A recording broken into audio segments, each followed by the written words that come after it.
চিত্রনায়ক সোহেল চৌধুরী হত্যা মামলায় আজিজ মোহাম্মদ ভাই সহ ৩ আসামির যাবজ্জীবন কারাদণ্ড দিয়েছেন আদালত। জামিন পেয়েছেন শীর্ষ সন্ত্রাসী ইমন মামুন সহ ৬ আসামি। আলোচিত এ মামলার ৯ আসামির মধ্যে আজিজ মোহাম্মদ ভাই সহ ৫ জনই পলাতক। এ রায়ে অসন্তোষ জানিয়ে আপিলের কথা বলছে আসামিপক্ষ। রিশাদ অর্ণবের প্রতিবেদনে বিস্তারিত।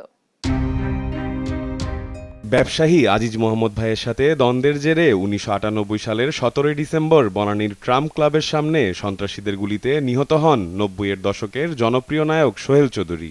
২৫ বছর পর বৃহস্পতিবার দুপুরে চাঞ্চল্যকর হত্যা মামলার ২ যুগ পর রায় দেন আদালত।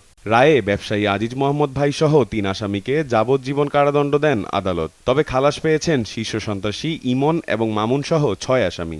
আসামি পক্ষ থেকে প্রমাণ করতে পেরেছি যে আসামি ইমন সানজুলের ইমন ঘটনার সময় উপস্থিত ছিল না। আমাদের আদালতে যে সাক্ষী যেটা বলবে সেটা এভিডেন্ট।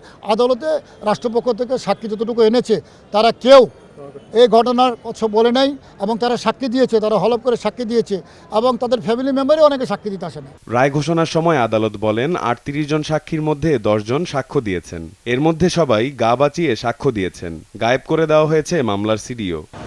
মামলার প্রসিডিউর অনুযায়ী অবশ্যই আয়োগকে আদালতে আসতে হবে, তার মামলাটা প্রমাণ করার জন্য সাক্ষ্য দিবে। কিন্তু সেক্ষেত্রে আয়োগ সাহেব মারা গেছে, তা আমরা এই সাক্ষ্য কোথায় পাবো? ম্যাজিস্ট্রেট সাহেব তাকে সমন দেওয়ার পরও অনেক চেষ্টা করা সত্ত্বেও তাকে পাওয়া যায়নি। সে বেঁচে আসছে না মরে গেছে সেটাও আমরা জানি না। তো এই যে দুইটা ক্ষেত্রের কথা বললাম, কিন্তু তাই বলে তারা নাই বলে যে এই মামলায় যে একবার কিছুই আসামিদের শাস্তি হবে না তা না, কারণ এখানে তো আরও ১০ জন সাক্ষী আছে, তারা তো সাক্ষ্য দিয়েছে। ওই সাক্ষ্যের উপর ভিত্তি করে কিন্তু আজকের রায়টা এই আসামিদের সাজারা দেওয়া হলো। পূর্ণাঙ্গ রায় হাতে পাওয়ার পর এই রায়ের বিরুদ্ধে উচ্চ আদালতে যাওয়ার কথা বলেন রাষ্ট্র ও আসামি পক্ষের আইনজীবীরা। তবে এটা ন্যায় বিচার হয়নি এবং এটা কোনো অবস্থাতে কোনো একটা সাক্ষী আমাদের সম্পর্কে বলেনি। উচ্চ আদালতে ডেফিনেটলি যাওয়া হবে। মামলার ৯ আসামির মধ্যে আজিজ মোহাম্মদ ভাই সহ ৫ জন পলাতক রয়েছেন। রিশাদ অর্ণব, দেশ টিভি, ঢাকা।